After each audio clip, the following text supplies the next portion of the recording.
দেখছেন 24 ঘন্টা India TV, সর্বদা সবার পাশে সবার মাঝে। মাদ্রাসার পরিচালন সমিতির নির্বাচন নিয়ে বাম কংগ্রেসের কর্মী সভায় 3 শতাধিক কর্মী নিয়ে কংগ্রেসের যোগ প্রাক্তন তৃণমূল প্রধানের। টাকা ছাড়া তৃণমূলে কিছু হয় না, বিস্ফোরক দলত্যাগী ওই নেতা। মাদ্রাসায় শান্তিপূর্ণ নির্বাচনের দাবিতে পুলিশ প্রশাসনকে হুঁশিয়ারি বাম কংগ্রেস নেতৃত্বের। সামনেই মাদ্রাসার পরিচালন সমিতির নির্বাচন, সেই নির্বাচন উপলক্ষে বাম কংগ্রেসের কর্মী সভা। সেখানেই কংগ্রেসে যোগ দিলেন তৃণমূলের প্রাক্তন পঞ্চায়েত প্রধান।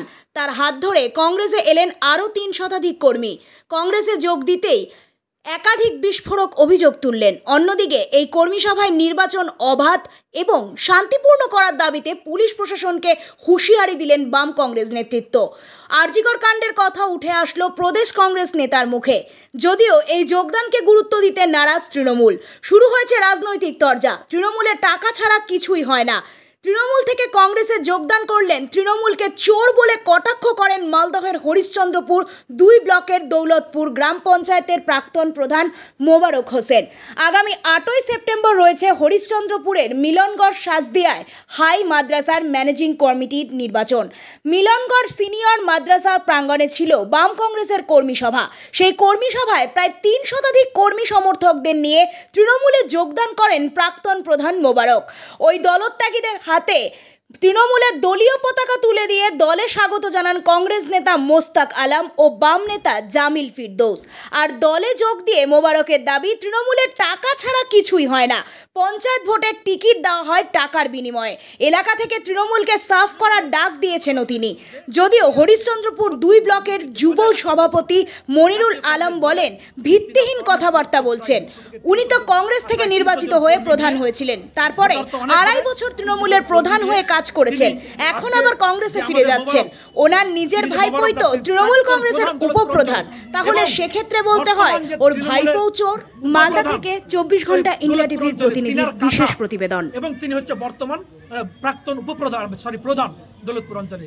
তিনি আজকে তিনার দলবল নিয়ে আজকে জাতীয় কংগ্রেস দলে সামিল হলেন। তিনি সেই দলে ছিলেন, তিনার যা তাদের সঙ্গে থাকার যে অভিজ্ঞতা, সেই অভিজ্ঞতার কথাই তিনি তুলে ধরেছেন। যে কথাটি আজকে আমরা বিগত 2011 সালের পর থেকে, এই মমতা ব্যানার্জি ক্ষমতার আসার পর থেকেই আমরা বারবার এই আওয়াজ উঠেছি, এই হরিশ্চন্দ্রপুর কেন, মালদা কেন, পুরো পশ্চিমবঙ্গের মাটিতে এই মমতা ব্যানার্জির নেতৃত্বে এনআরজিএস থেকে শুরু করে পঞ্চায়েত থেকে শুরু করে রাজ্য স্তর পর্যন্ত দুর্নীতি আর দুর্নীতি। আজকে দিদির নির্দেশে দিদির ভাই এবং ছোট বোনেরা নিচু স্তর থেকে উপর স্তর পর্যন্ত দুর্নীতিতে ভরপুর। সেখানের অবস্থা তাদেরকে খারাপ আমরা করেছিলাম। আজকে বিমানদা আছে, মুস্তাকদা আছে, আমরা করেছিলাম। শ্রীপুরে সেখানে মহিম বক্সি থেকে 4 ছেলে লাঠি নামিয়ে পিটিয়ে স্কুলে যারা লুট করতে চাইছিল ভোট, ওখান থেকে বাপ করে ভাগলো, বললো আমি কংগ্রেস করি, সিপিএম করি, তৃণমূল করি না।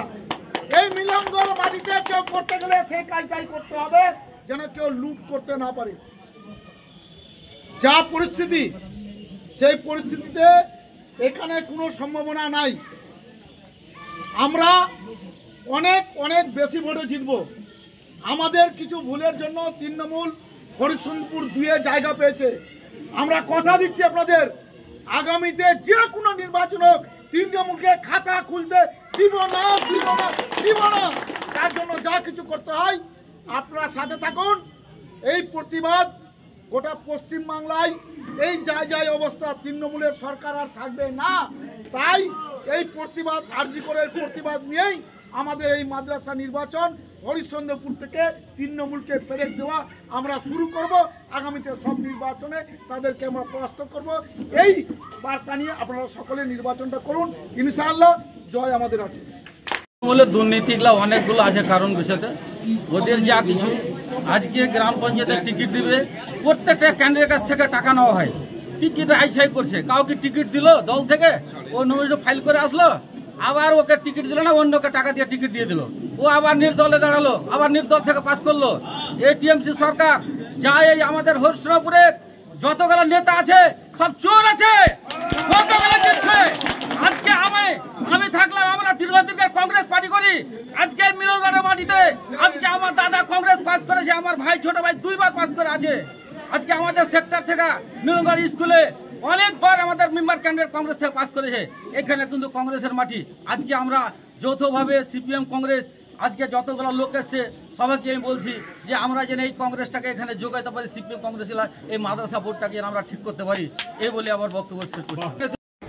আপনারা যার কথা বলছেন তিনি আদৌ তৃণমূলের দল থেকে টিকিটে কোনো আদৌ নির্বাচিত হননি। তিনি 2018 সালে কংগ্রেস দল থেকে নির্বাচিত হয়েছিলেন।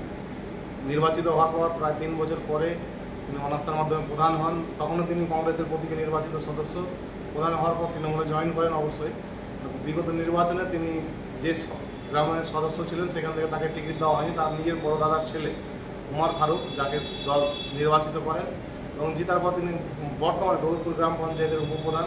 তিনি বলছেন যে তৃণমূলের সমস্ত চোর বা দুর্নীতিবাজ দল, তাহলে তাকে প্রশ্ন করা উচিত। তার নিজের পরিবার, নিজের দাদা, নিজের ভাইপো। আইসির কাছে গিয়ে আমরা নির্বাচন যখন দেখলো যে হাওয়া খারাপ, তখন বলবে যে ডিউ টু আনএভয়েডেবল সার্কামস্ট্যান্সেস পুলিশ দিতে পারছি না। এই জায়গাটাতে আছে, আমরা পুলিশকে বলবো যে দেখুন এখন অবস্থা খুব খারাপ, হয় যদি ভোট সেদিন করেন তাহলে ঠিকঠাক আছে, কিন্তু আগের দিন গিয়ে চিঠি লিখবেন, এটা কিন্তু মানুষ মানবে না, থানা ঘেরাও করবে। আমি কিন্তু বলে দিচ্ছি, এটা আমি বলবো। আর একটা কথা জেনে রাখা দরকার, আনুসুর আমাদের প্রত্যেক ব্যাপারে সহযোগিতা করে। আনুসুরের শারীরিক অসুস্থতার কারণে আসতে পারিনি। ও একটা মেসেজ দিয়েছে ওই দিন, আমাদের এটা মাথায় রাখতে হবে। কিন্তু খাওয়ার জন্য ডাক্তারকে যেভাবে নৃশংসভাবে হত্যা করেছে, ধর্ষণ করেছে, ওটা ভেবে নিন আমার বেটি, ভেবে নিন আমার বউ, ভেবে নিন আমার বোন, ভেবে নিন আমার মা, ভেবে নিন আমার পরিবারের কোনো মহিলা। এর প্রতি যে অবিচার হয়েছে তার পাল্টা সারা ভারতবর্ষে, সারা বাংলায়, সারা জেলায় যে প্রতিবাদ হচ্ছে, একটা করে ভোট দিয়ে সেদিন এদেরকে বলতে হবে আমরা এটার প্রতিবাদ জানালাম এই ভোটটাতে। এই বলে আজান হবে, প্রত্যেককে সালাম আদাব জানিয়ে এখান থেকে শেষ করছি। আজ এ পর্যন্ত। সঙ্গে রাখুন 24 ঘন্টা ইন্ডিয়া টিভি। দেখতে থাকুন সব জেলার সব খবর সবার আগে 24 ঘন্টা ইন্ডিয়া টিভির পর্দায়। নমস্কার।